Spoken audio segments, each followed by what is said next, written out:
Hello, everyone. Today, I want to tell you an incredible story about how English took me to my dream, my passion, and my success. If you have big dreams, to become a doctor, engineer, lawyer, businessman, or anything great, then you need English 100%. There is no doubt about it. English is spoken by 1.5 billion people around the world. It is the language of travel, business, and the internet. If you don't speak English, you might miss big opportunities, like getting a better job, making international friends, or enjoying movies and books in their original language.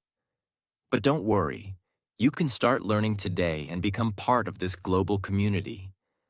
If I can learn English and achieve my dream, you can too.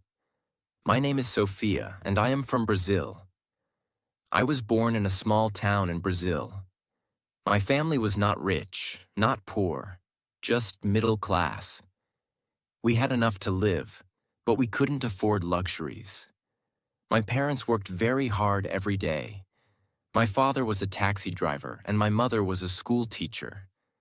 They always told me, education is the key to success. Since I was a little girl, I had only one dream, to become a doctor. I still remember the moment that changed my life.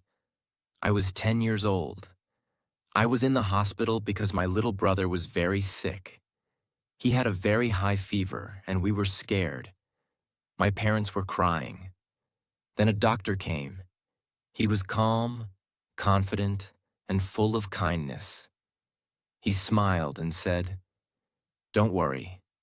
I will take care of your son." I watched him work.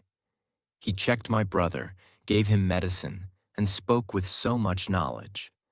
And then, after a few hours, my brother's fever was gone. He was safe. At that moment, I knew. One day, I will become a doctor and save lives. But as I grew up, I realized something terrible. If you want to become a doctor, you need English 100%. All medical books are in English. All medical research is in English. Even in my country, doctors needed English to study, to communicate, to work in hospitals. And my English was terrible. I went to a public school where they taught very little English. I knew basic words like, "Hello, how are you?" But when I saw a full English sentence, I felt lost. I remember in school my English teacher asked me, "Sophia, can you read this sentence?" I looked at the book. The words were dancing. I could not read. I could not understand. I wanted to cry. "I don't know, miss," I whispered. The class laughed. That day, I went home and sat alone in my room. I thought, how will I become a doctor if I can't even read a simple sentence in English? I felt hopeless. But then something happened that changed everything. One evening, my father came home tired from work. He sat next to me and said, "Sophia, what is wrong? You are always sad these days." I looked at him and said, "Papa, I want to become a doctor, but my English is bad. Without English, I cannot study medicine." My father was quiet for a long time. Then he said, "If English is stopping you, then learn English. Go to a place where everyone speaks English." I was shocked. "But Papa, we don't have money for that." He smiled and said, "We don't have much, but we have enough. Your dreams are important." That night, my parents and I sat together and talked about the best place to learn English. Why did we choose Canada? 1. Everyone speaks English. I would have no choice but to speak English every day. 2. Great education system. Canada has the best schools for learning English. 3. Multicultural and friendly people. People in Canada are warm and kind to international students. 4. Affordable compared to other countries. Studying in the USA or the UK was too expensive, but Canada was possible. It was not an easy decision. We were a middle-class family. My parents had some savings, but not much. They made a huge sacrifice. They used almost all their savings to pay for my flight, my English school, and my first few months of living in Canada. Before leaving, my mother held my hand and said, "Sophia, we are giving you everything we have. Promise me, you will not give up." I had tears in my eyes. I hugged her and said, "I promise, Mama." And then, with one suitcase, a little money, and a big dream, I flew to Canada. The moment I landed in Toronto, Canada, I felt like an alien. The weather was freezing. In Brazil, it was always warm, but here, my hands were like ice. The food was strange. I missed my mother's homemade Brazilian rice and beans. The people were nice, but they spoke so fast. And then, the biggest problem, English. At the airport, a man asked me, "Hey, do you need a taxi?" I panicked. I did not understand. I just smiled and said, "Yes." He said, "Where to?" I had no idea what he said. My brain stopped working. Finally, I showed him the address on my phone. That night, in my small rented room, I cried. What am I doing here? I can't understand anything. How will I survive? For the first time in my life, I felt completely alone. The next day, I went to my English language school. The teacher smiled and said, "Welcome, everyone. Let's introduce ourselves." When my turn came, I stood up. My hands were shaking. I said, "My name, Sophia. From Brazil." I wanted to say more, but my mind was blank. My words were stuck in my throat. The teacher smiled, but I saw some students laughing. I sat down and felt humiliated. That night, I made a decision. No matter how hard it is, no matter how many mistakes I make, I will learn English. I made a plan. I promised myself, I will do everything possible to become fluent. And that was the beginning of my English learning journey. I still remember my first few weeks in Canada. It was like stepping into a new world, exciting but also terrifying. Everything was different. In my country, I understood everything. Here, I felt like a baby learning how to speak. Before I tell you how I improved my English, let me tell you about the strangest things I noticed in Canada. No school uniforms. In Brazil, students wore uniforms. But in Canada, children wore anything they wanted. Some wore pajamas to school and nobody cared. People don't touch much. In my country, we hug, kiss on the cheek, and stand close. But in Canada, people like personal space. If you hug someone without asking, they feel uncomfortable. Weather changes in seconds.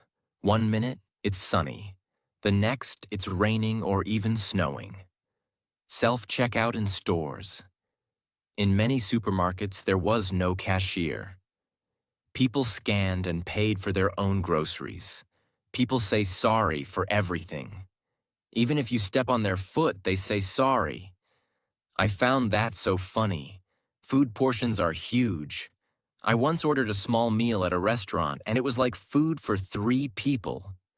But the biggest shock was the English. People spoke so fast and used slang I had never heard before. In school, I learned proper English, but in real life, people said things like, "Want to grab a coffee? Want to get a coffee? I'm down for that." I agree. That's so lit. That's amazing. I felt like I had never studied English in my life. The second day in my English class, I was so nervous. The teacher gave us a simple writing task. I was excited. I can do this, I thought. But when she returned my paper, it was full of red marks.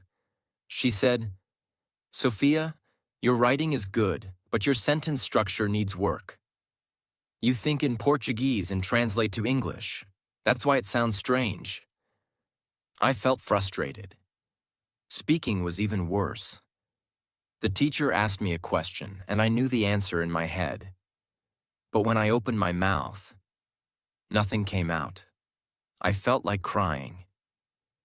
Will I ever speak English fluently? I refused to stay weak in English. I knew that if I didn't improve, my dream of becoming a doctor would die. So, I made a plan. A. The headphone trick, talking to myself in public. One of my biggest problems was speaking. I was too shy and afraid of making mistakes. So, I found a solution. I put on headphones and walked around the city pretending I was on a phone call. But I was actually talking to myself in English. I described everything around me. I am walking on the street. The sky is blue. That woman is wearing a red coat. Now I am entering a cafe. I will order a coffee. This helped me think in English and practice without fear. B. The 3 new words rule every day. I learned 3 new words and used them in a sentence. C. No more subtitles. At first, I watched movies in English with subtitles. But then I realized something. I was reading, not listening. So I turned off subtitles and forced myself to understand. It was hard at first, but soon I started catching common words and phrases. One day, I went to a coffee shop and decided, today I will talk to someone in English no matter what. I walked to the counter. The barista smiled and said, "Hey, what can I get you today?" My heart was beating fast. "Don't panic, Sophia. You can do this." I took a deep breath and said, "I would like a cappuccino, please." She smiled and asked, "Do you want it with almond milk or regular milk?" I understood her. I quickly said, "Regular milk, please." She gave me my coffee and said, "Here you go, have a great day." And I replied, "You too." It was a small conversation, but I felt like I had won a gold medal. That day, I realized something important. English is not about being perfect. It's about being confident. Learning English was one challenge, but surviving in Canada was another. Canada is expensive. Here's what I spent each month. Rent for a small room, $800. I lived with a roommate to save money. Groceries, $250. I learned to cook at home to save money. Transportation, $120. A bus pass in Toronto. Phone bill, $50. English classes, $500 per month. I worked part-time in a small cafe to pay my bills. It was tough. I woke up at 6 a.m., went to school, worked in the cafe, came home tired, and still studied English at night. I missed my family. I missed home. But every time I felt like giving up, I remembered my parents' sacrifice. I could not fail. The biggest turning point was when I stopped translating in my head. At first, my brain always did this. I hear a sentence in English. I translate it into Portuguese in my head. I think of an answer in Portuguese. Then I translate it back into English. This took forever. But after 4 months of daily English exposure, something amazing happened. One day I was in a grocery store. The cashier asked, "Do you need a bag?" And without thinking, I said, "No, I have one." "Thanks." For the first time, my brain didn't translate. I realized I was finally thinking in English. If you are struggling with English, here is my advice. 1. Speak every day, even if you are alone. Use the headphone trick like I did. 2. Stop translating in your head. Start thinking in English. 3. Talk to native speakers, even if it's scary. 4. Surround yourself with English. Change your phone, movies, and music to English. 5. Don't be afraid of mistakes. Mistakes help you grow. And most importantly, never give up. I still remember the day everything changed for me. The day I realized, wow, I can actually speak English. But before I tell you that story, let me take you deeper into my life in Canada. The struggles, the weirdest things, and how I finally started speaking English like a native. I had been in Canada for 6 months, and my English was improving. I could understand people better. I could order food without feeling scared. I could even talk to my classmates. But I still had one big problem. I was terrified of talking to native speakers. Why? Because they spoke too fast, used too much slang, and I always felt stupid when I didn't understand something. I avoided conversations. If someone asked me something, I would just say, yes, or, haha, yeah, even if I had no idea what they said. But I knew, if I wanted to be fluent, I had to face this fear. So I made a crazy decision. One morning, I walked into my favorite coffee shop. I told myself, Sophia, today you are going to have a real conversation with a native speaker. No running away. I stood in line, nervous. Then, a girl next to me smiled and said, ugh, this line is so long, right? I froze. This was it. My moment. I took a deep breath and said, yeah, it's really long. Then she said, I come here every morning, and it's always like this. My brain started panicking. What do I say? But instead of overthinking, I just said, oh, really? I just moved here, so I don't know. She smiled and said, oh, cool, where are you from? And just like that, we had a conversation. For the first time, I wasn't translating in my head. I wasn't scared. I just talked. After that day, something clicked in my brain. I realized I can actually do this. That moment gave me confidence, and confidence was the missing key. Now that I was confident, I wanted to take my English to the next level. I didn't want to just speak English. I wanted to sound like a native speaker. So I started doing something crazy. The shadowing method. I started copying everything I heard. Whenever I watched a TV show, I paused, repeated the sentence exactly like the actor, and tried to match their accent. Example, I hear the sentence, oh my God, that's insane. I pause and say it exactly the same way. Oh my God, that's insane. Copying the tone, speed, and emotion. I did this for hours every day. At first, it felt weird. But after 1 month, my pronunciation improved so much. I also started keeping a notebook of my English mistakes. Every time I made a mistake, I wrote it down and corrected it. Example, I agree with you. I agree with you. By reviewing my mistakes every day, I stopped repeating them. This was the hardest step for me, but I forced myself to make Canadian friends because I knew that was the fastest way to improve. Here's what I did. 1. I joined local events. I went to free meetups for international students. 2. I used conversation exchange apps. I found Canadians who wanted to learn my language, so we did a language exchange. 3. I talked to my coworkers. I stopped being shy and started chatting with them more. And guess what?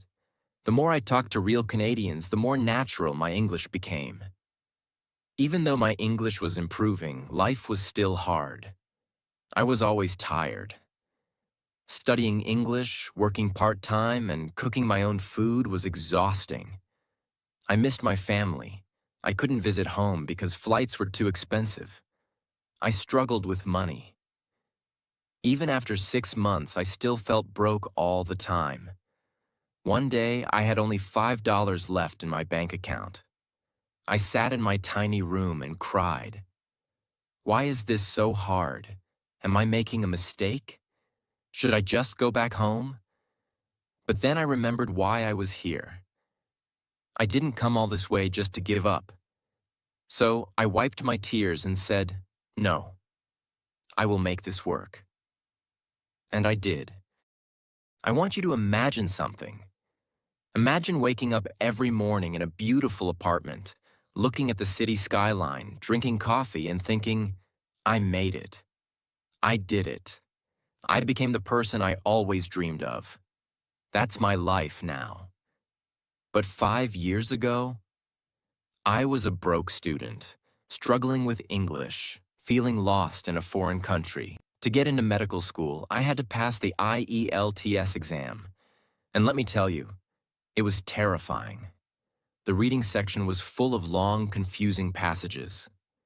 The speaking section made me feel like I was being judged. The writing section was a nightmare. I studied every single day.